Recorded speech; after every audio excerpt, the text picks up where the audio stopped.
Meron po kaming natanggap na report at pumunta mismo sa aming tanggapan ang apat na doktor ng optometrist. Kasama nila ang kanilang presidente na si Dr.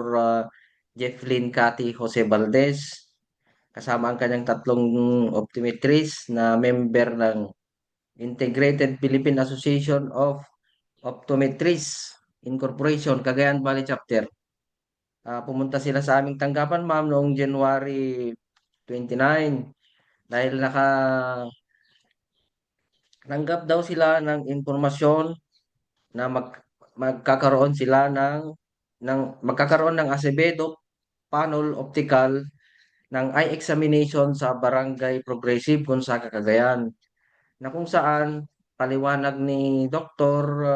Jefflyn Cathy, ma'am, ay mahigpit na ipinagbabawal ang ganitong sistema ng kanilang profesyon, ang paglabas sa kanilang clinic.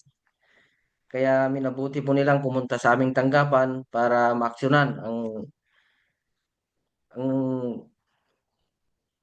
modus o gawa ni Acevedo Panel Optical, ma'am. Yes, Police Corporal. Pero itong mga ito ay may lisensya sila, Police Corporal?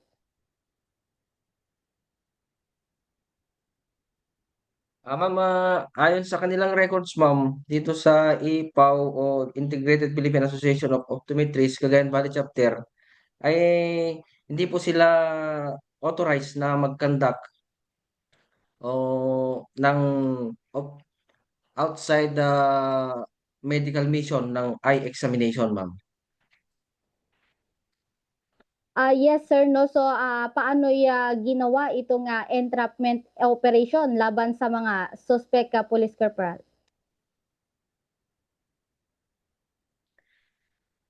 Anong kinaumagahan, ma'am, pumunta sila nung 29, nung kinaumagahan, January 30, ayon ikinasa namin ang entrapment operation kasama sina doktora, yung apat na doktor, ma'am, sina Dr. Valdez, Dr. Alice Pasqua, Dr. Melanie Belvis, Dr. Telma Lim, and Dr. Fidelita Bareng. Kasama din po natin si Mr. Jed Randel Castillo ng membro ng media representative para isagawa ang entrapment na kung saan ang isang pulis natin, ma'am, ay nagpanggap bilang magpapa-check up ng mata, pagkonsulta.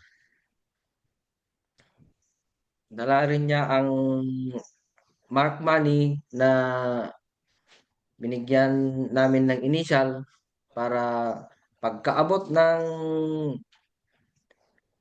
pulis natin na nagpanggap na mag-check up, pag abot niya ng pera na yon, ayun na ang hudyat para sila ay hulihin. Yes, sa Police Corporal, no? Itong mga to ay taga Gonzaga din, Police Corporal? Kaya ma'am, hindi ma'am, pawang sila ay mga ano, mga taga Bulacan at Caloocan City ng Metro Manila, ma'am. Wala sila, walang kahit sino sa kanila ang taga rito sa Gonzaga, ma'am. Ang kanilang sinasabing presidente o leader, ma'am, ay sinasabi nila na si Dr. Catherine Catherine Panol dito sa Tuguegarao. Yung nagpirma ng kanilang permit na pinapakita noon, pero hindi naman dito ang permit na pinapakita. Ang permit naman na pinapakita nila ay yung permit na galing NCR. Yes, sir. Itong mga ito, Police Corporal, ilang taon na sila, Police Corporal?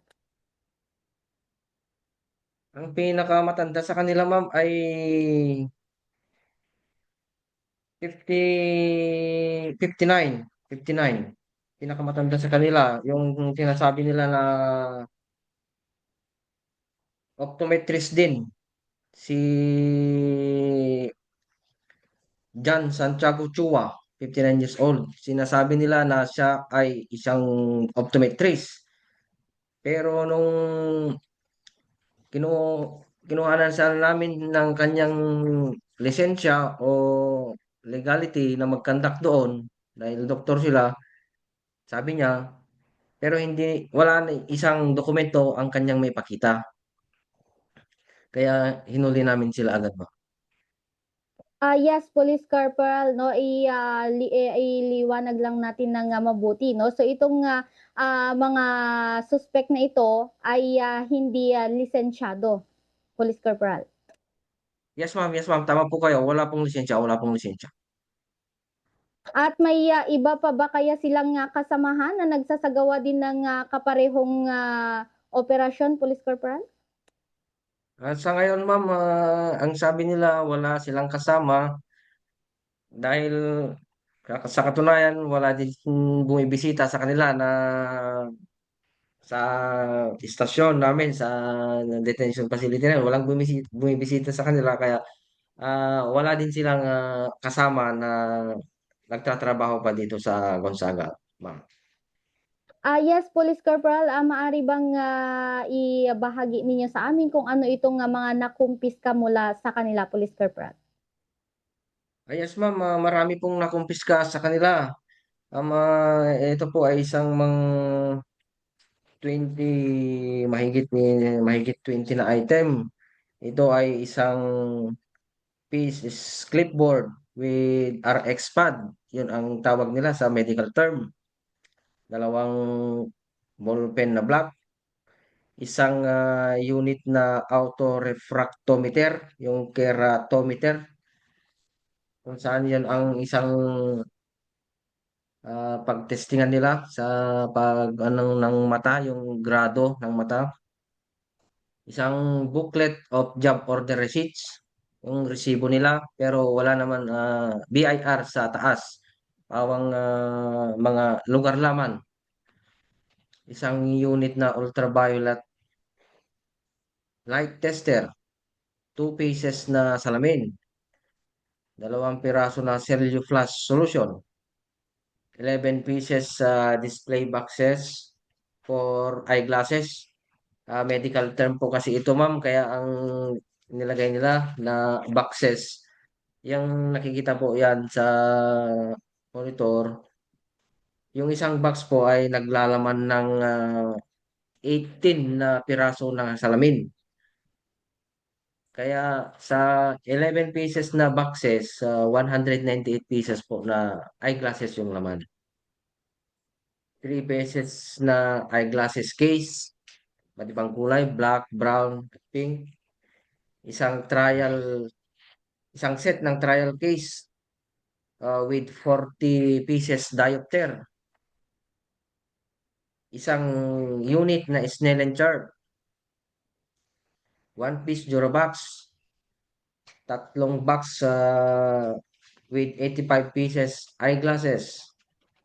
Iba pa yun nandun sa boxes na 11 na display. 2 tray containing 5 pieces eyeglasses with prescription. Yan po yung prescription, yung sinusulat nila na kung ilan yung grado at ano ang dapat na ilagay na lens doon sa frame na tinatawag nila eyeglasses. Isang eco bag containing calculator, stapler, eyeglasses case, 2 pieces na eyeglasses with prescription, isang bottle na Robitussin, 2 meters extension wire, and cash amounting 7,000 in different denomination, at isang cash na 500 pesos with serial number KQ902356 as mark money. Isang piece na handbag, isang eco bag containing 54 bottles of lens cleaner, one cellular solution, and three trays with packing and masking tape. 6 na pirasong eyeglasses stands, isang pirasong white mantle para sa lamesa, isang pirasong rolled na Snellen chart paper, isang unit ultraviolet lens tester, isang scissor, at isa ring AC-DC adapter, 7 pieces job order receipts, 1 piece inventory receipt, isang casio calculator, 1 piece eyeglass screwdriver, yung pagtanggal, ayos sa salamin, yung papalitan yung lens o kaya yung frame.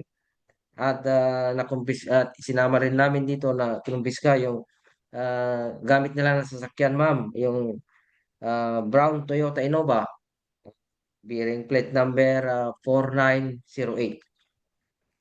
At yan lang po, yan ang mga nakumpiska namin, ma'am. At inimbento rin namin sa harap nila at sa harap ng barangay official ng Barangay Progressive. Kasama na rin po ang ating media representative at yung mga 4 na doktor na nagko-complain sa kanila, ma'am. Yes sir, magkano ang kabuang halaga ng mga nakumpiska, sir? So ma'am, kung sasamahin ayon kay Dr. Jeff Flynn, ma'am, umaabot na humigit kumulang na 15,000 yung halaga ng mga ma'am. Yes sir, pero itong mga suspect ay may pareho na bang paglabag noon na sir or ngayon lamang nila nagawa yan? Ma'am, ayon kay Dr. Jeff Flynn, ma'am, Jeff Flynn Valdez, ma'am, ang presidente ng uh, Optometrists Incorporation dito sa Cagayan Valley Chapter, nahuli na daw sila noon ulit dito sa Nueva Vizcaya at nahuli na rin daw sila noon dito sa may Ilocos sa region, ma'am. Bali, pangatlong beses na po ito na nahuli sila. Yes sir, ano ngayon ang kanilang kakaharaping kaso itong mga suspect, sir? Yes, ma'am, ayon dito sa ma'am, dito sa mga Office of the Provincial Prosecutor dito sa Apari, ma'am, ay makaharap sila sa kasong na paglabag ng Republic Act 8050, otherwise known as Revised Optometry Law of 1997. Yan po ang kakaharapin nilang kaso, ma'am. Sir, nabanggit mo kanina, no, na wala palang BIR yung resibo nila. So, mahaharap din kaya sila sa tax evasion, ganun, sir? Ano, sabi ng doktor, ma'am, na si President Dr. Jefflin Valdez, ma'am, separate na kaso na yung another case, another file naman po yung pagka magpa-file pa sila ng another case sa tax evasion. Pwede po silang mag-file ng case separately at pwede din sila mag-file ng case na uh, falsification. Separate po na case yung pwede po nilang idagdag kung sakaling gusto po nilang magdagdag ng kaso ng mga akusado natin. At sa ngayon, sir, nasaan na yung mga nakumpiskang gamit at itong mga suspect, sir? Yes, ma'am, dinala po namin dito sa aming tanggapan, dito sa Gonzaga Police Station. Lahat po ng mga nakumpiska namin na gamit, pati na rin yung sasakyan nila, nandito po sila sa amin at sila ngayon ay nakakulong dito sa aming tanggapan, dito sa Gonzaga Police Station, ma'am. At bilang panghuli na lamang, sir, ano pa rin ang paalala natin sa ating mamamayan? Yes, ma'am, pinapaalala po natin na lalong-lalo na sa ating mga kababayan dito sa Gonzaga na maging mapagmatyag po sa lahat ng oras at sa lahat ng bagay. Lalong-lalo na't hindi natin napapansin na meron palang ganitong klaseng modus na kung saan ang mga nabibiktima ay mga matatanda. Maaari po kayong tumulong sa aming tanggapan dahil 24/7 po kaming nakabukas. Makipag-ugnayan lang po kayo sa amin sa Gonzaga Police Station. Huwag po kayong mahiya pumunta doon sa station namin dahil palagi pong bukas ang aming tanggapan sa anumang complaint o anumang kaya naming itulong sa taong bayan. At yun nga ma'am, malaking bagay yung pakipagtulungan ng mga iba't ibang agency sa ating pagsugpo sa mga ganitong kriminalidad. Lalong-lalo na din sa ating mga mamamayan, yung mga nagsumbong din sa mga doktor ay hindi po natin makakamit ang ganitong ka-peaceful na community kung wala po tayong pagtutulungan. Kaya hinihikayat po namin lahat ng mga mamamayan dito sa Gonzaga ay huwag po kayong mayang makipagtulungan sa amin dahil ang Pulis Gonzaga po ay nandito lang sa inyong tabi na nagmamatiyag at nagbibigay ng seguridad sa atin dito sa munisipyo ng Gonzaga.